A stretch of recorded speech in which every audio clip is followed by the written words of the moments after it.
Bonjour à tous, nous sommes le mardi 3 mars 2026.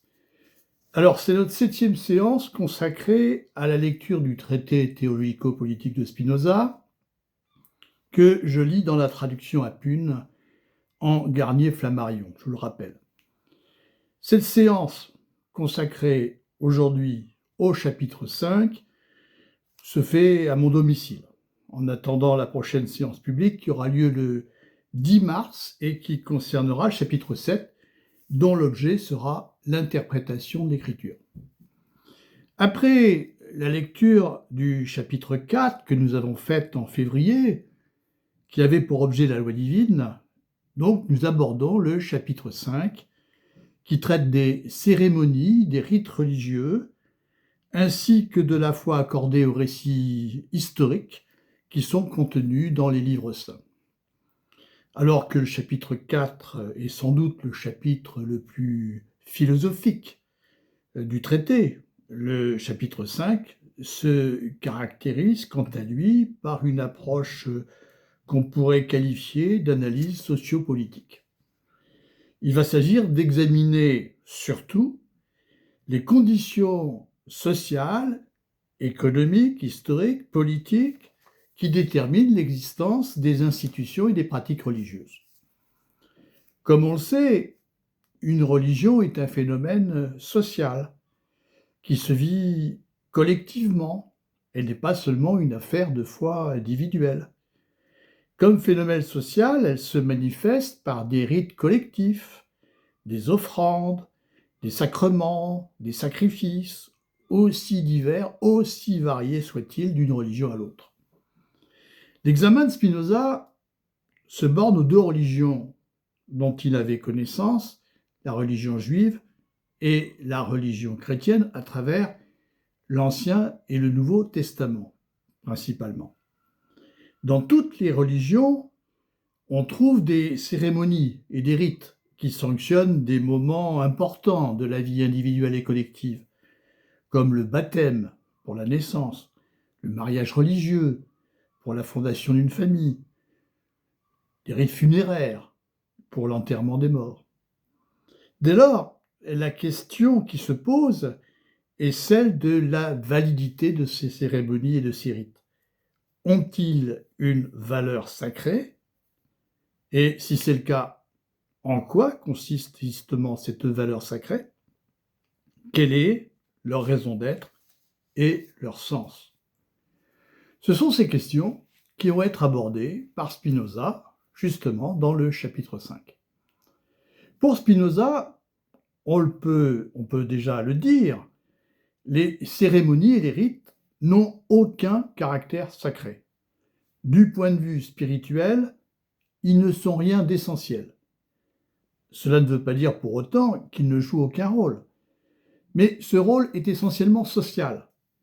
Les cérémonies et les rites visent avant tout, selon lui, à renforcer la cohésion sociale, en disposant les hommes à l'obéissance qui est nécessaire, justement, pour l'assurer. Si Spinoza s'en tenait seulement dans ce chapitre à l'examen des cérémonies et des rites religieux, on pourrait aller jusqu'à dire qu'il fait une analyse matérialiste du fait religieux. Mais il ne se limite pas à cet examen.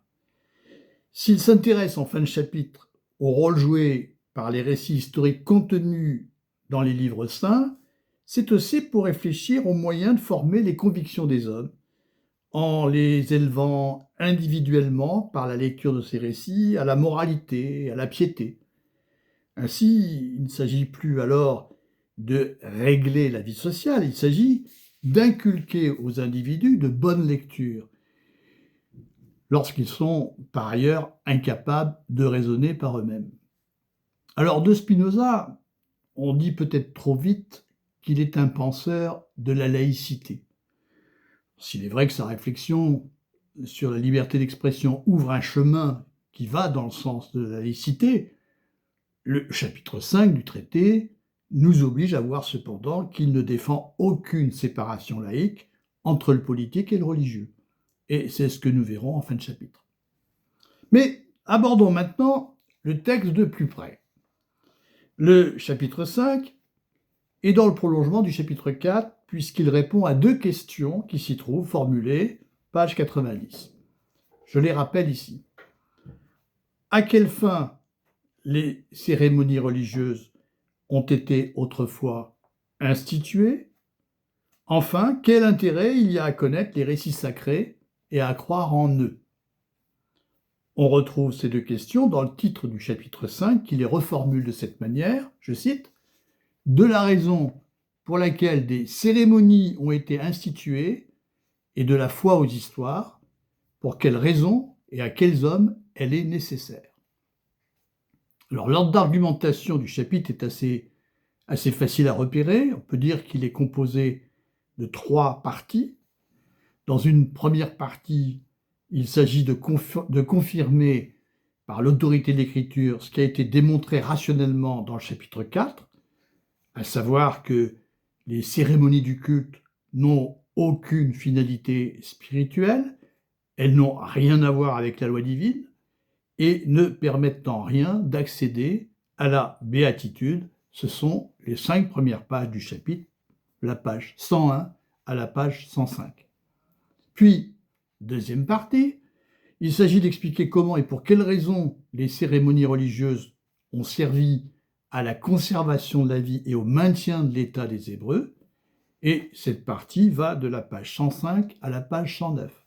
Enfin, troisième et dernière partie, Spinoza se demande, je cite, « à quels hommes la foi au récit historique contenu dans les livres saints est nécessaire et pour quelles raisons ?» Alors voyons d'abord ce qu'enseigne l'Écriture à propos des cérémonies et des cultes. C'est la première partie. Spinoza rappelle brièvement au début du chapitre 5 les acquis des 2 chapitres précédents.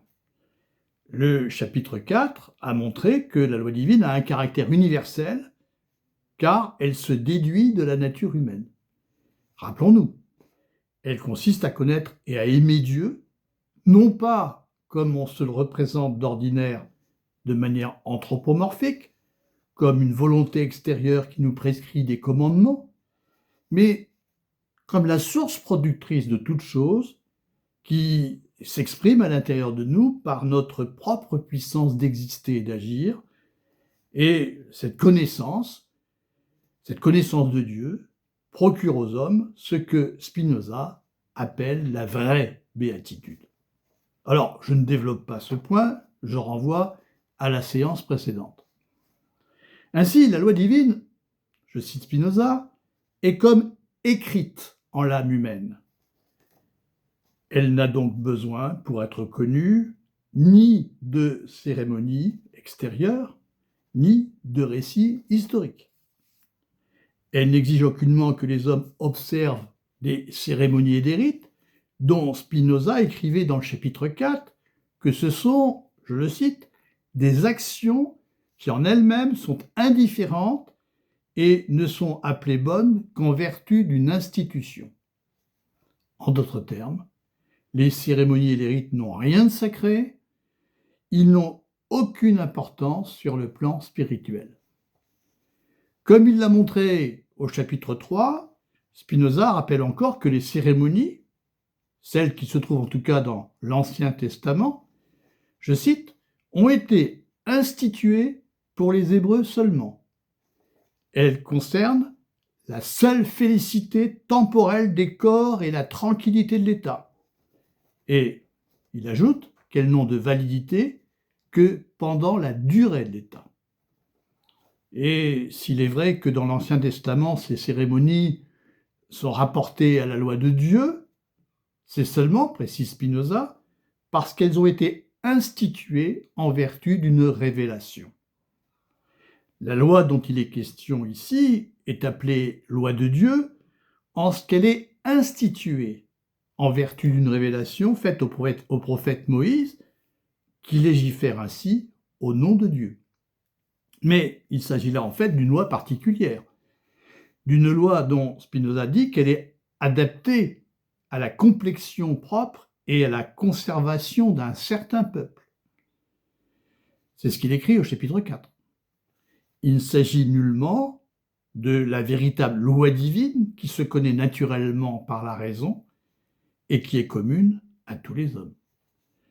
Ces rappels ayant été effectués, Spinoza peut montrer que l'Écriture confirme elle-même que les cérémonies n'ont rien à voir avec la loi divine et ne concernent pas la véritable béatitude.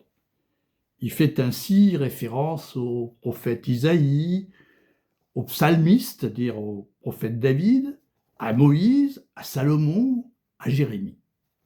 Alors, voyons ce que disent quelques-uns de ces prophètes que je viens de citer. Isaïe d'abord. Nul enseignement plus clair dans Isaïe, écrit Spinoza, que celui qui identifie la loi divine au sens le plus absolu du mot, à cette loi universelle consistant en une vraie règle de vie, non du tout aux cérémonies. Fin de citation. On trouve ainsi, chez le prophète Isaïe, une critique du ritualisme, c'est-à-dire de cet assujettissement scrupuleux à certains gestes par lesquels bien des fidèles croient pouvoir plaire à Dieu. Quant au psalmiste, c'est-à-dire quant au prophète David, celui-ci s'adresse à Dieu en lui déclarant, je le cite, « Tu n'as pas voulu de sacrifice ni d'offrande, tu n'as pas demandé d'holocauste ni d'oblation pour le péché, j'ai voulu accomplir ta volonté, mon Dieu, car ta loi est dans mes entrailles. » En fait, il s'agit ici d'une citation du psalmiste par Spinoza. Et Spinoza de commenter, je cite, « Le psalmiste n'a en vue que cette loi de Dieu, écrite dans les entrailles ou dans l'âme, et il en exclut les cérémonies. Elles ne sont bonnes qu'en vertu d'une institution, non par leur nature propre, et ne sont pas en conséquence écrites dans les âmes. » Bien sûr, ces prophètes ne connaissent pas Dieu par la raison, parce que Spinoza appelle la lumière naturelle. Ils ne connaissent pas Dieu comme la source productrice immanente à toute chose. Et ils s'adressent à lui comme à une personne dotée d'une volonté à l'image qu'ils se font d'eux-mêmes. Mais il est remarquable qu'ils voient la loi divine comme une loi intérieure, écrite dans leur âme, comme une loi qui n'exige autre chose qu'une règle de vie droite, et non pas des cérémonies et des rites supposés plaire à Dieu. Alors il y a ce que disent les prophètes Isaïe et David, pour qui les cérémonies n'ont rien à voir avec la loi divine, mais il y a aussi ce qui est dit des commandements prescrits dans les 5 livres qui constituent le Pentateuque ou la Torah. Ces commandements, comme l'écrit Spinoza, visent seulement le bien temporel de l'État et non la béatitude. Je cite Spinoza. Et bien qu'outre les cérémonies prescrites, ces 5 livres contiennent beaucoup de préceptes moraux, ces derniers ne s'y trouvent pas en tant qu'enseignements moraux communs à l'universalité des hommes, mais comme des commandements adaptés surtout à la compréhension et à la complexion de la seule nation des Hébreux et se rapportant à la seule utilité de leur État. Fin de citation.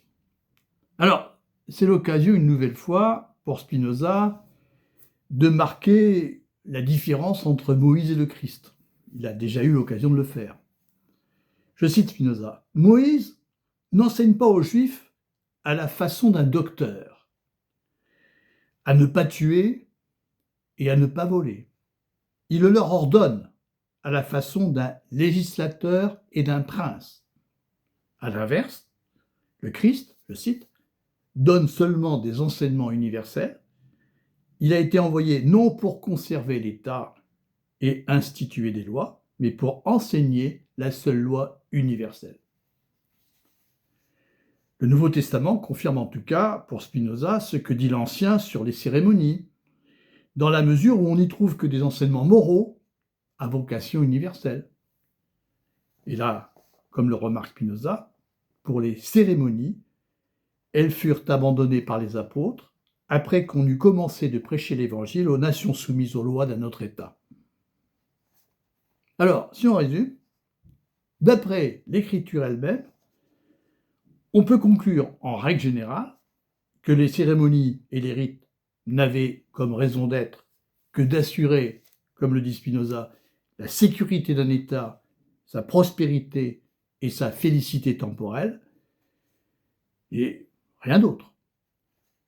Alors on serait toutefois tenté d'opposer à cette règle deux exemples que cite Spinoza, celui des pharisiens et celui des patriarches, qui semblent contredire la règle.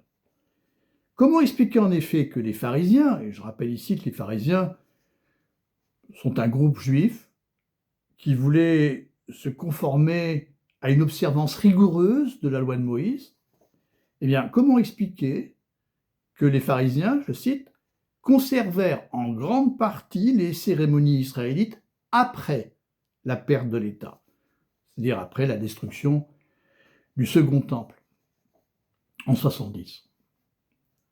Et comment expliquer qu'à l'inverse, les patriarches se livrèrent à des sacrifices rituels avant que Moïse n'ait institué les lois de l'État hébreu?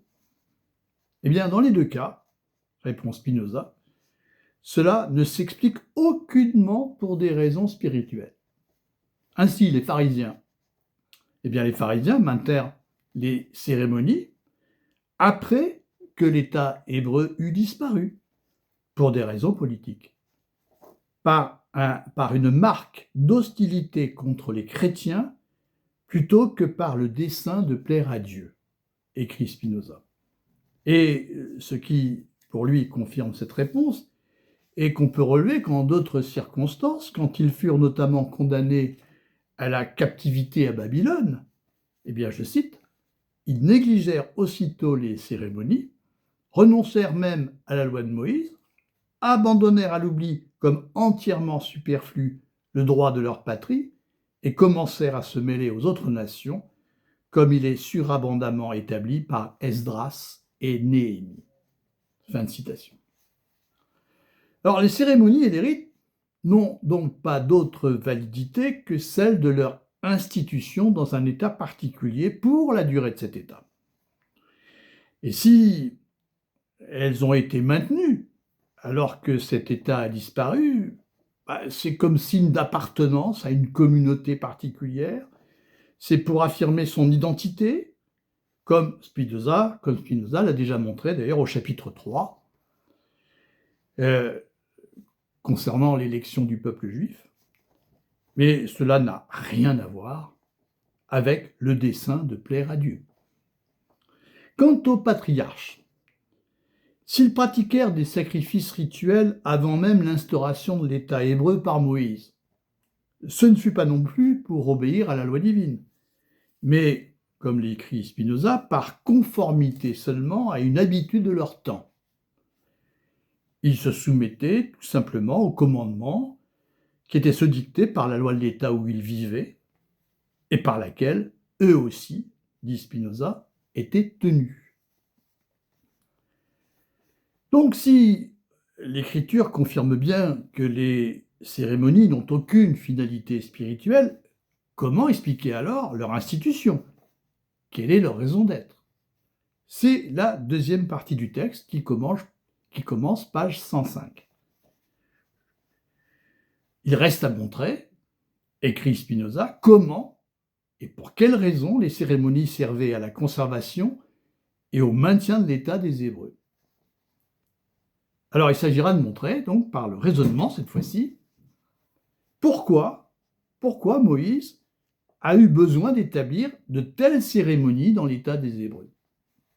Mais ce n'est possible qu'en se référant d'abord aux principes universels qui rendent raison de l'existence de l'État. De l'État, c'est-à-dire au fond de tout État, et pas seulement de l'État des Hébreux. Ainsi, explique cette expression, principe universel, il faut se demander d'abord pour quelle raison universelle l'État est nécessaire. Pour quelle raison universelle, c'est-à-dire qu'est-ce qui, dans la nature humaine et dans la vie en société, rend nécessaire l'existence de l'État. quels que soient les hommes et quelle que soit la société en question. Alors après ces considérations générales, comme le dit Spinoza, eh bien il s'agira d'examiner les raisons historiques particulières qui expliquent l'institution des cérémonies pour les Hébreux à leur sortie d'Égypte. Et enfin, à la fin de sa démonstration, eh bien, Spinoza examinera le cas des cérémonies chrétiennes. Alors voyons d'abord l'explication de la société et de l'État par des principes universels. Avant d'expliquer l'institution de l'État, il faut d'abord expliquer pourquoi la société est nécessaire. Je cite Spinoza, « Ce n'est pas seulement parce qu'elle protège contre les ennemis que la société est très utile et même nécessaire au plus haut point. C'est aussi parce qu'elle permet de réunir un grand nombre de commodités. » Alors, ce n'est pas la première fois que Spinoza se propose d'expliquer la formation de la société. Il en a proposé une explication déjà au chapitre 3. Mais celle-ci s'avère ici insuffisante, car elle ne retient que la première raison, c'est-à-dire la protection des hommes par la société contre les attaques qui peuvent venir des autres hommes, mais aussi des bêtes. Or, la protection des hommes contre leurs ennemis ne suffit pas, parce que la société est également nécessaire pour assurer, comme l'écrit Spinoza, un grand nombre de commodités indispensables à l'entretien et à la conservation de la vie humaine.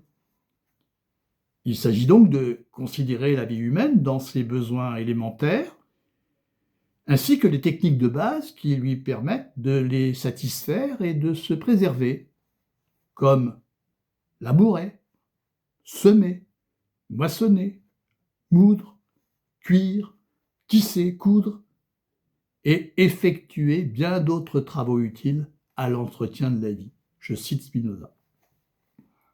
À côté de ces techniques, Spinoza mentionne aussi les arts et les sciences. Mais les arts et les sciences ne concernent que certains hommes, ceux qui sont civilisés, et sous l'angle de la nécessité vitale, on peut les négliger.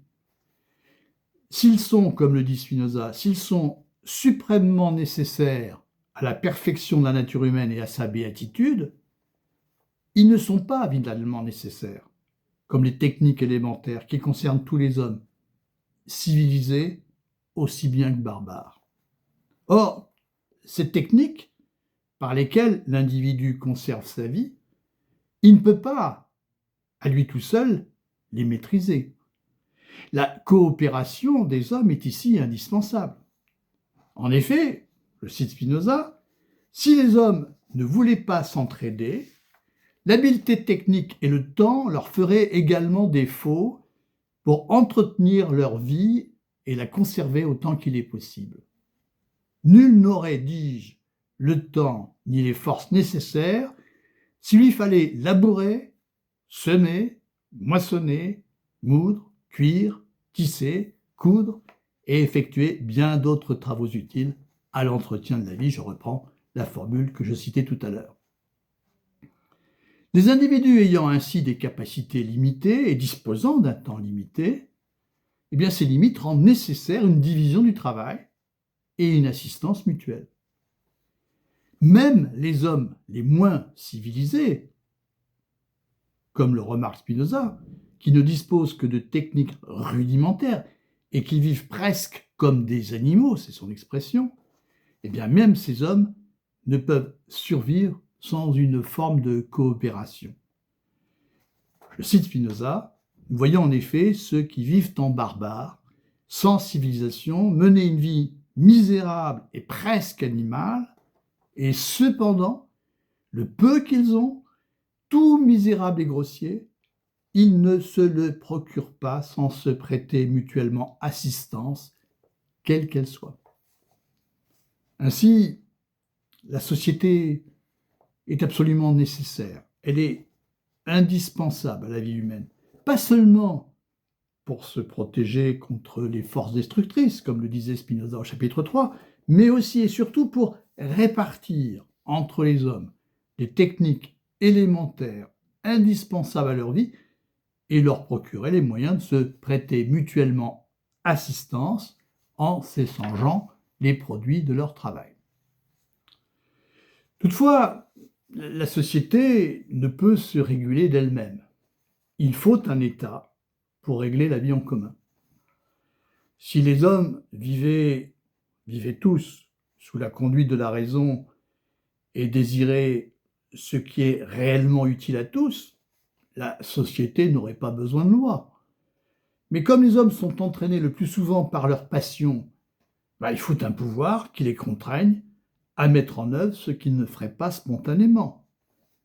De là vient, écrit Spinoza, que nulle société ne peut subsister sans un pouvoir de commandement et une force, et conséquemment sans des lois qui modèrent et contraignent l'appétit du plaisir et les passions sans frein.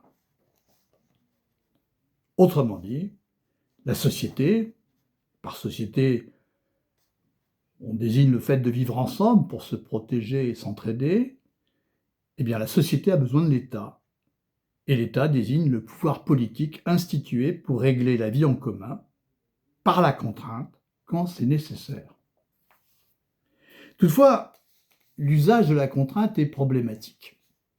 La contrainte peut se retourner contre le pouvoir quand elle devient excessive, quand elle devient violence. Elle détourne les hommes qui la subissent à agir en vue de leur intérêt. Et elle favorise chez eux un esprit de rébellion contre le pouvoir qu'il exerce. Et à ce propos, Spinoza cite Sénèque le tragique, nommé ainsi parce qu'il n'est pas seulement un philosophe, mais aussi un auteur de tragédie que Spinoza aimait beaucoup. Je cite ici Sénèque, que cite lui-même Spinoza. « Nul n'a longtemps exercé un pouvoir de violence, un pouvoir modéré dur. » À quoi Spinoza ajoute ce commentaire, je cite, « Aussi longtemps en effet que les hommes agissent seulement par crainte, ils font ce qui est le plus contre leur volonté et ne considèrent aucunement l'utilité et la nécessité de l'action, mais n'ont souci que de sauver leur tête et ne pas s'exposer à subir un supplice. Il n'est rien en outre que les hommes puissent moins souffrir qu'être asservis à leurs semblables et régis par eux. » Fin de citation. Alors, pour établir un État solide qui ne risque pas d'être rejeté et renversé, il faudrait un État démocratique. Cet État est en effet celui qui est le moins tenté d'abuser de la contrainte et le moins exposé à une violence insurrectionnelle. Car le pouvoir n'y est pas détenu par un seul homme, mais appartient à la collectivité. Ainsi, en obéissant aux lois, les citoyens n'obéissent qu'à eux-mêmes. Ils ne dépendent pas de l'arbitraire d'un homme. Comme l'indique Spinoza, l'obéissance à un chef n'a aucune place dans une société où le pouvoir appartient à tous et où les lois sont établies par le consentement commun. Mais à leur sortie d'Égypte, les Hébreux étaient incapables de se gouverner eux-mêmes et d'établir un État démocratique. Je cite Spinoza. Ils n'étaient rien moins que préparés à établir sagement des règles de droit et à exercer le pouvoir collectivement, puisque tous étaient d'une complexion grossière et déprimés par la servitude subie. Les Hébreux n'avaient donc d'autre possibilité que d'être gouvernés par un homme ou un groupe d'hommes. Or, on le sait, un État dirigé par un homme ou un groupe d'hommes, c'est un État fragile, car ces lois ne sont pas établies par un consentement commun. D'où le problème auquel est confronté ce type d'État, qui est celui auquel les Hébreux étaient confrontés. Comment peut-il s'établir et se maintenir en évitant le plus possible l'usage de la contrainte? Pour le dire autrement, comment disposer le peuple à l'obéissance pour conserver, pour maintenir l'État? Alors, pour y parvenir, 3 conditions sont requises que Spinoza énonce dans l'ordre. Je cite Spinoza. Premièrement, si le pouvoir appartient à quelques-uns seulement ou à un seul, ce dernier doit avoir quelque chose de supérieur à la nature humaine, ou du moins s'efforcer de son mieux de le faire croire au vulgaire. Le vulgaire, c'est la foule des ignorants. En second lieu, les lois devront être instituées en tout état de façon que les hommes soient contenus moins par la crainte que par l'espoir de quelques biens particulièrement désirés. De la sorte, chacun fera son office avec ardeur. Enfin, troisièmement, il faut avoir affaire à des hommes, je cite, dressés dès le principe, c'est-à-dire au fond dès le départ, dès l'enfance, dressés dès le principe à être suspendus à la parole du chef qui commande. Précisément, la mentalité des Hébreux correspondait à cette troisième condition. À leur sortie d'Égypte, ils étaient habitués à la servitude, incapables de se diriger eux-mêmes, incapables, je cite Spinoza, d'établir sagement des règles de droit et d'exercer le pouvoir collectivement. Or, s'ils voulaient pouvoir conserver leur vie et s'organiser matériellement, il leur fallait, je rappelle, labourer, semer, moissonner, etc., et coopérer les uns avec les autres sans en être empêchés par des conflits incessants.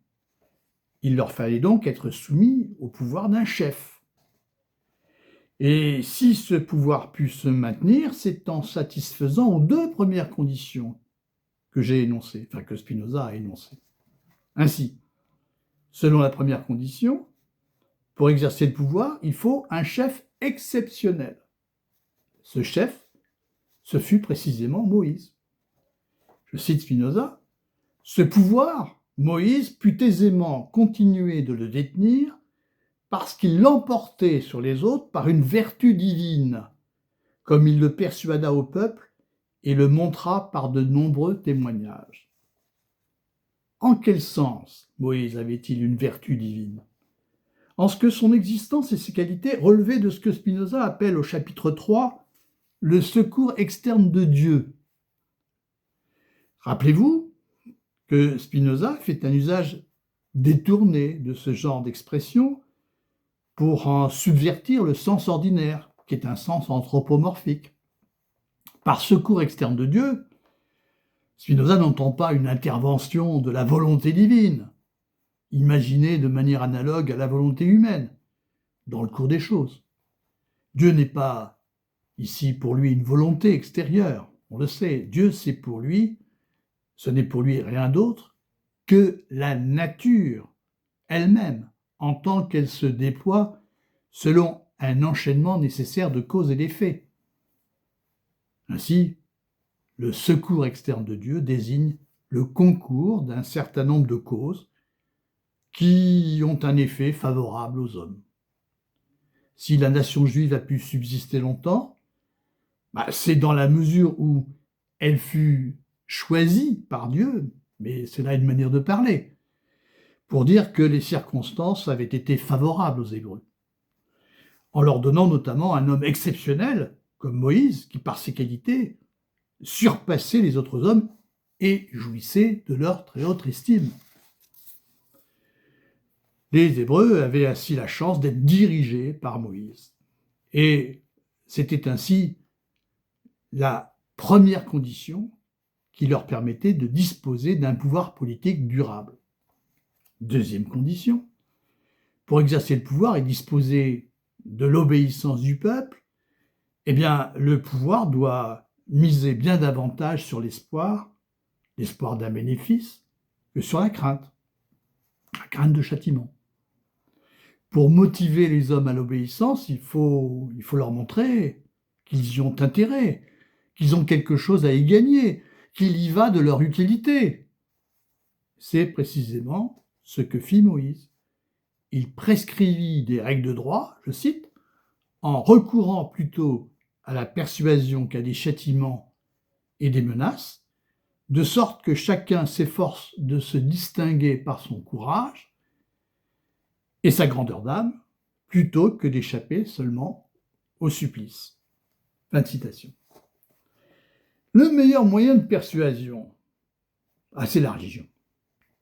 Les hommes obéissent d'autant mieux aux règles de droit qu'ils ne les perçoivent pas comme des règles imposées par l'homme qui exerce le pouvoir, mais comme des commandements divins transmis à cet homme. Je cite Spinoza, « Pour cette raison, Moïse, par sa vertu divine et sur l'ordre divin, introduisit la religion dans l'État, de façon que le peuple fit son office plus par dévotion que par crainte, et en second lieu, il y a les Hébreux par des bienfaits, et leur fit au nom de Dieu de nombreuses promesses pour l'avenir, et il n'établit pas des lois d'une sévérité excessive. » Alors, après avoir expliqué par des principes universels la formation d'une société et la nécessité de l'État, après avoir expliqué les conditions historiques particulières qui ont donné naissance à l'État des Hébreux, il est enfin possible d'éclairer la fonction des cérémonies et des rites dans cet État. Cite Spinoza, « Enfin, pour que le peuple qui ne pouvait pas s'appartenir fut suspendu à la parole du chef qui commandait, eh bien c'est-à-dire Moïse, il ne permit pas que ces hommes accoutumés à la servitude fissent rien suivant leur bon plaisir, car le peuple ne pouvait rien faire sans être tenu de se rappeler la loi et d'exécuter les commandements dépendant de la seule décision du chef. » Et comme on va le voir, les cérémonies et les rites vont se greffer sur les activités techniques qui sont nécessaires pour assurer la conservation de la vie, et de manière plus générale sur le quotidien des hommes. Pas seulement pour les encadrer et rythmer leur vie, mais surtout pour les ordonner à la loi et au commandement de Moïse. Et Spinoza écrit de cette façon, je cite, « Il ne lui, le peuple, donc il ne lui était pas permis de faire quoi que ce soit, je reprends, il ne lui était pas permis de faire quoi que ce fût à sa guise, il était tenu de se conformer à un certain rite déterminé pour labourer, semer, moissonner. De même, il ne pouvait prendre de nourriture, se vêtir, se soigner la tête et la barbe, se réjouir, ni faire absolument quoi que ce fût, sinon en se conformant à des rites obligatoires et à des commandements prescrits par les lois. » Fin de citation. Alors, les commandements auxquels fait ici allusion Spinoza, ce sont les 613 mitzvot qui, dans le judaïsme, contiennent un ensemble de rites obligatoires dont l'exercice se rapporte aux activités quotidiennes les plus banales et les plus répétitives. L'essentiel est ainsi que chacun, je reprends l'expression de Spinoza, que chacun se conforme à des rites obligatoires, afin de se remémorer constamment la loi de Dieu révélée aux prophètes, dans les moindres gestes de sa vie.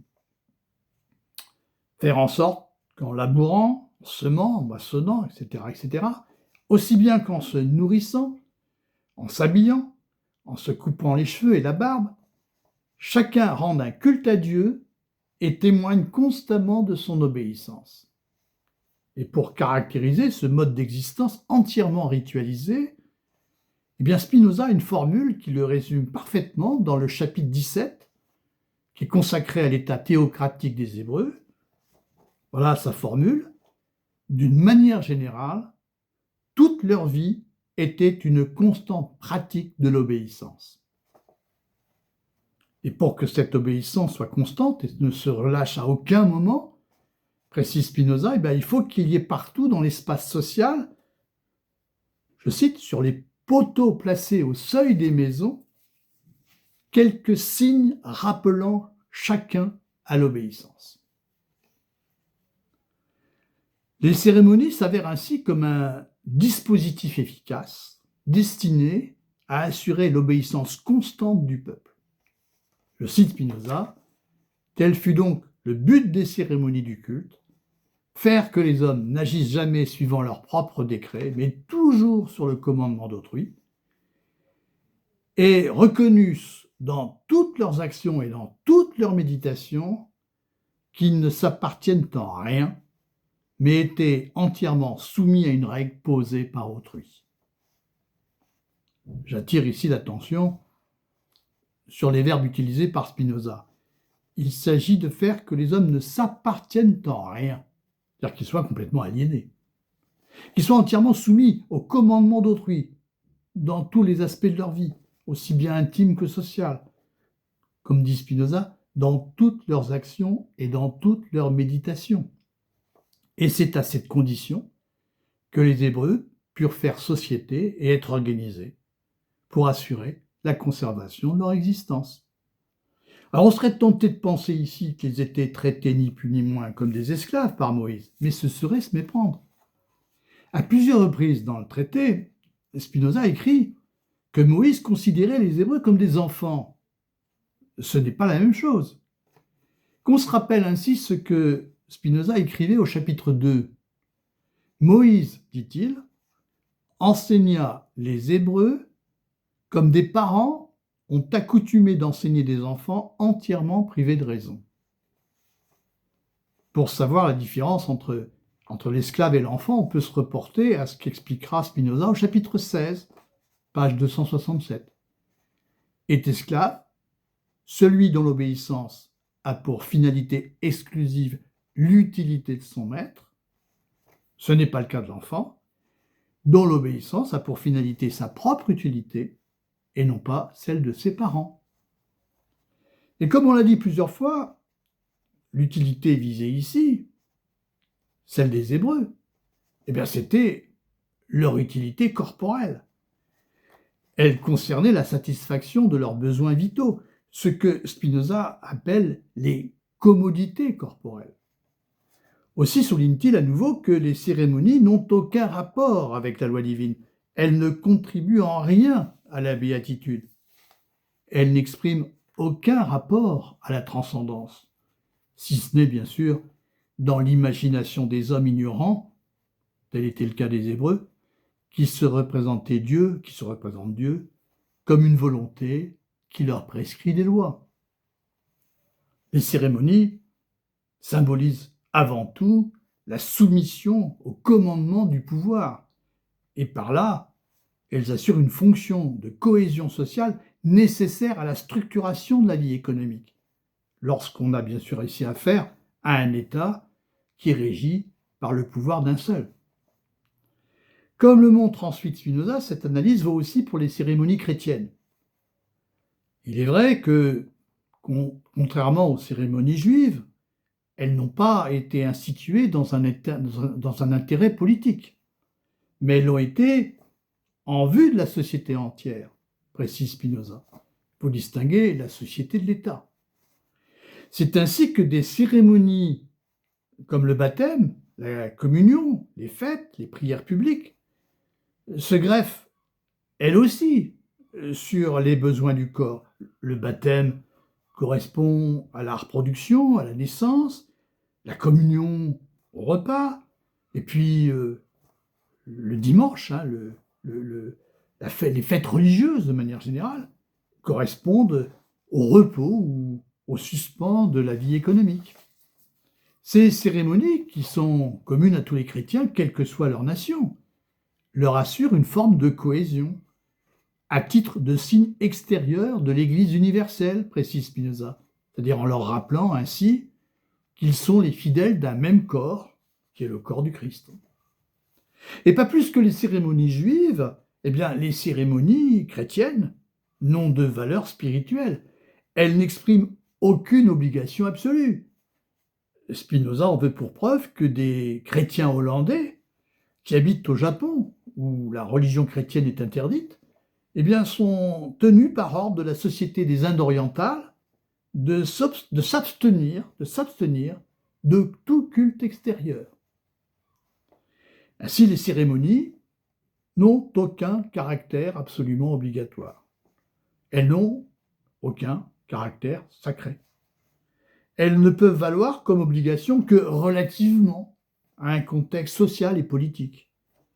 Et on peut s'en dispenser dans certaines situations, comme c'est le cas au Japon.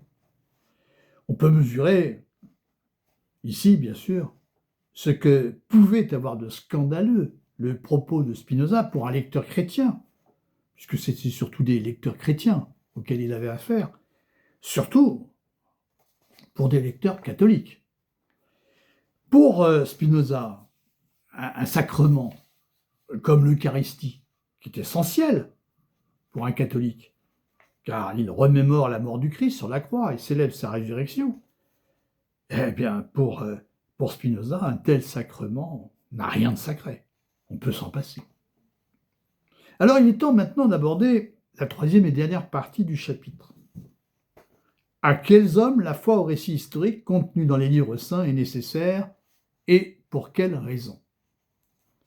Alors, comme pour les cérémonies, il s'agira d'expliquer ces points par le raisonnement, comme l'écrit Spinoza, à l'aide de la lumière naturelle.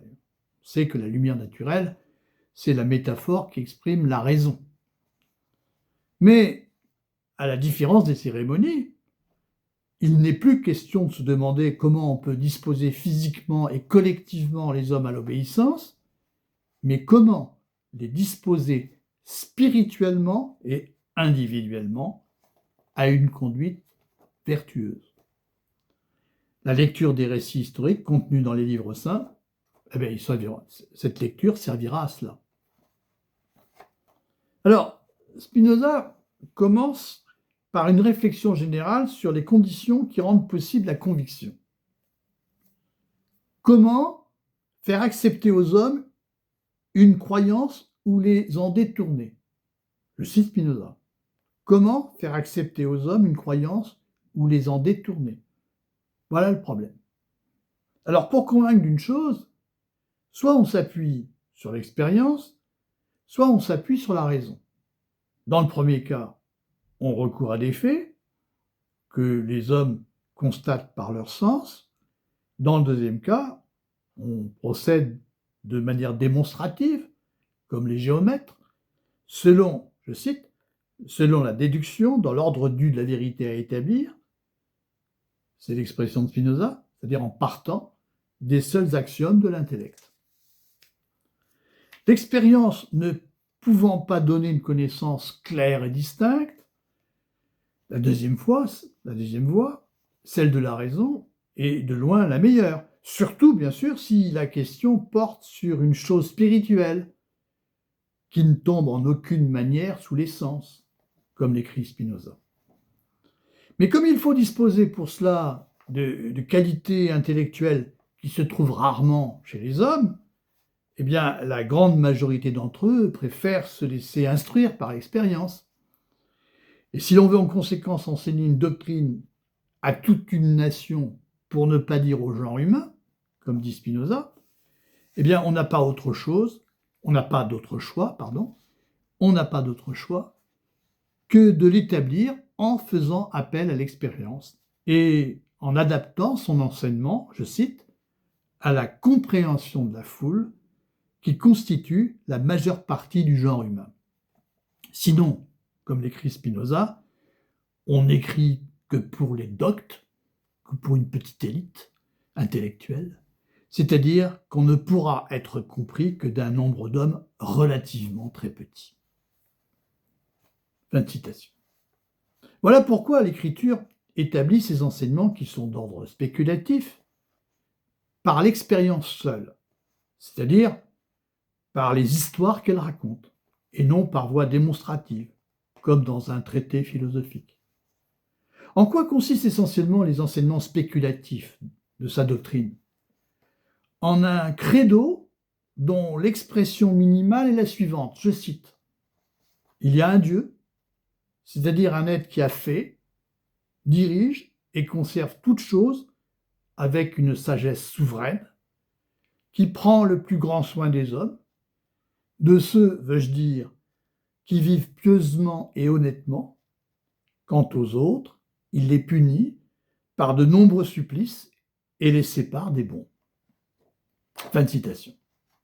Alors on peut noter que ce credo, qui exprime sous une forme minimale la doctrine spéculative de l'écriture, eh bien ce credo est déjà adapté à la compréhension de la foule, puisque Dieu y est présenté de manière anthropomorphique, à la fois comme créateur, il a fait toutes choses, comme législateur et comme prince, il dirige et conserve toutes choses avec une sagesse souveraine, et enfin, comme juge, qui récompense les hommes qui vivent pieusement et honnêtement, et punit les méchants. Alors, pour convaincre la foule, l'Écriture doit donc adapter son enseignement spéculatif à l'imagination des hommes, sous la forme de récits qui racontent une expérience dont ils puissent croire qu'elle est vraie et qu'ils puissent les impressionner.